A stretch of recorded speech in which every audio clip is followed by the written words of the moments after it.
সাংগঠনিক শৃঙ্খলা ভঙ্গের কারণে অনেক মাস আগেই চিন্ময় কৃষ্ণ দাসকে ইসকনের সকল পদ থেকে অব্যাহতি দেওয়া হয়েছে বলে দাবি করেছেন ইসকন বাংলাদেশের সাধারণ সম্পাদক চারু চন্দ্র দাস ব্রহ্মচারী। তিনি বলেন, চিন্ময় দাসের কোনো বক্তব্য বা কার্যক্রমের জন্য ইসকন কোনোভাবেই দায়বদ্ধ নয়। আজ বৃহস্পতিবার এক সংবাদ সম্মেলনে এইসব কথা বলেন চারু চন্দ্র দাস ব্রহ্মচারী। চারুচন্দ্র দাস ব্রহ্মচারী বলেন, চট্টগ্রামে আইনজীবী সাইফুল ইসলাম আলিফের মৃত্যুর ঘটনাকে কেন্দ্র করে ইসকন বাংলাদেশকে অন্যায়ভাবে দায়ী করার অপচেষ্টা চলছে।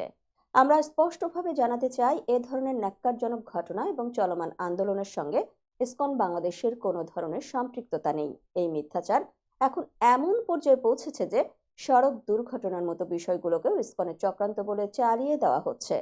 ইসকনের সাধারণ সম্পাদক বলেন, আমরা এরই মধ্যে একাধিকবার সংবাদ সম্মেলনের মাধ্যমে এবং সরকার ও প্রশাসনের বিভিন্ন পর্যায়ে আনুষ্ঠানিকভাবে বিষয়টি পরিষ্কার করেছি, কিন্তু দুঃখজনকভাবে কিছু বিশেষ মহল ইচ্ছাকৃতভাবে আমাদের সংগঠনের বিরুদ্ধে মিথ্যে প্রচারণা চালিয়ে যাচ্ছে এবং ইসকনকে নিষিদ্ধ করার মতো অযৌক্তিক দাবি তুলছে।